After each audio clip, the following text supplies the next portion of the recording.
19, I was not able to attend. Now I know everyone in this room is with me when I say I am so over this pandemic.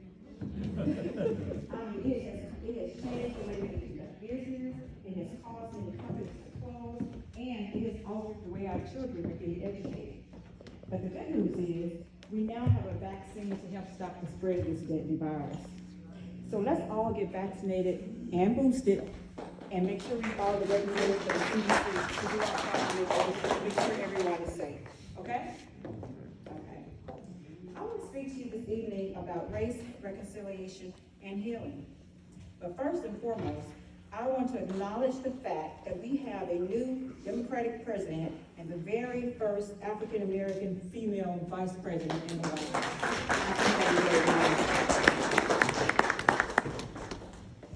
Now, I don't know about you, but I'm expecting great things going forward under our new administration. We already have 1 year under our belt, but we have a long way to go to mend our nation. In our history, certain things carry such a weight of significance that we will always remember where we were when they happened. For my parents, I'm sure they can recall where they were when John F. Kennedy was assassinated, and when Dr. Martin Luther King Jr. was assassinated. For me, it's September 11, 2001, when our country was attacked by terrorists. For my children, they will remember the murders of people like George Floyd, Dante Wright, and Breonna Taylor, among countless others, because of police brutality. In 2020, it seemed like every day another unarmed black man was being killed by police. We watched as one black man after the next was gunned down by those who were sworn to protect and serve. Policing should not be predicated on brute force and a complete disdain for black lives. White supremacy has no place in the criminal justice system, in government, or in the White House. The Fourth Amendment of the United States Constitution states that the rights of the people to be secure in their persons, houses, papers, and effects against unreasonable searches and seizures shall not violate, and no warrant shall issue but upon probable cause, supported by oath or affirmation, and particularly describing the place to be searched and the persons or things to be seized. Yet it seemed that being black in America gave them probable cause to stop and search people of color. This ignited protests for justice across the nation. From a brief moment in history, we stood together and fought for justice for those who are wronged by servants of the people. We witnessed a coming together of all races for a common cause as we exhibited unity with our peaceful marches and protests as millions took to the streets and demanded justice. The Black Lives Matter movement showed the world that we're going to stand up and fight for our rights as equal citizens of this country, and that Black Lives matter every second, every minute, every hour of every day.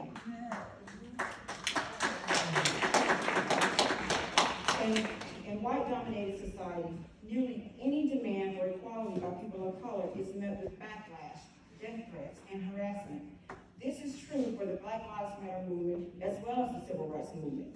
But we're not going to let the hatred of the misguided stop us from going forward. We're going to continue on this journey so future generations can live in peace, harmony, and equality, as Dr. Martin Luther King Jr. would have wanted it. Dr. King led the Civil Rights Movement way back in 1955 until his assassination in 1968, during which time we achieved genuine progress toward racial equality in America. Yet here we are today, still fighting that same fight. It is as if we have gone back in time. A time when being black in America was looked upon as threatening. A time when being black in America was looked upon as being less than. We live in a democracy which should mean all men are created equal. So how do we define democracy? Democracy is not intolerant, it is inclusive. Democracy is not insensitive, it is responsive. Democracy is not deaf, it hears the cries of the poor and disenfranchised. Democracy is not mute, it speaks out against injustice. Democracy is not meant to be government for the rich, by the powerful, in spite of the poor and disenfranchised. Man's capacity for justice makes democracy possible, but man's inclination toward injustice makes democracy necessary. From 2016 to 2020, we had a president, 45 if you will, because I refuse to say his name, who egged on extremists, the Confederacy, and other white supremacist groups. He encouraged them to forcibly breach our United States Capitol building, the epicenter of American democracy, in an attempt to prevent Congress from declaring the results of the 2020 presidential election, all because he did not want to accept the fact that he lost.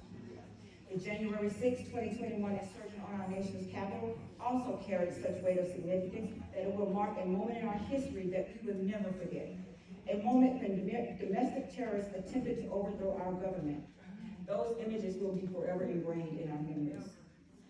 Under 45's leadership, our country became so divided that he made it possible for non-African American people to be openly racist and prejudiced toward people of color.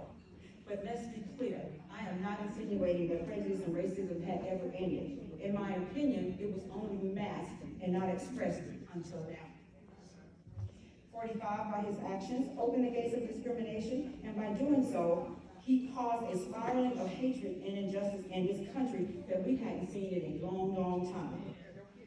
When you have a narcissist as the leader of the free world, it becomes about him and his agenda, rather than about the people of America. Now let's talk how we get back on the road toward unity, reconciliation, and healing in this country. The very first thing we need to do is put God back into our families. When we live a Christ-driven life and share the gospel with others, it will help heal our families, our children, and our country. The scripture says, let your light shine before men. The analogy that comes to mind when I hear this scripture is that shining your light, it helps others to see the way. The next thing we should do is to continue to exercise our right to vote and fight to change the laws and political leaders so that we are an all-inclusive democracy where everyone is treated equally, regardless of race. Under our new administration, there should be open discussions with words like respect and civility. Our administration should take up the mantle of responsible leadership because Lord knows we did not have it under our previous administration. So during this time, as we fight for unity and justice for our people, let us be reminded that we are not a red state or a blue state, a rich state or a poor state, but a United States, one nation under God. As we approach Black History Month, let's make a commitment to become more responsible citizens. And as private citizens, we have a public responsibility to stand up for what's right. Because if we don't take a stand, or if we wait for the perfect conditions upon which to take a stand, we might not get a chance to make a difference or invoke change. If Medgar Evers had waited for perfect conditions to take a stand, he would not have gone to the county courthouse in Decatur, Mississippi to register to vote. If Rosa Parks had waited for perfect conditions to take a stand, she would have given up her seat in Montgomery, Alabama. If Dr. Martin Luther King Jr. had waited for perfect conditions to deliver his famous I Have a Dream speech during the March on Washington, then we would not have the Civil Rights Act of 1964 or the Voting Rights Act of 1960. And if the citizens of the state of Mississippi had waited for perfect conditions upon which to take a stand, we would not have a new state flag flying above our state capital.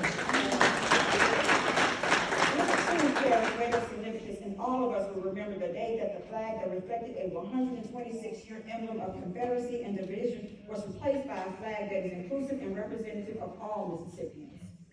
And not only were we able to change the flag, but all the statues that were erected across the state of Mississippi that represented racism and separation were taken down. This has been a long time coming, and I am extremely proud of the citizens of the state of Mississippi for taking a stand.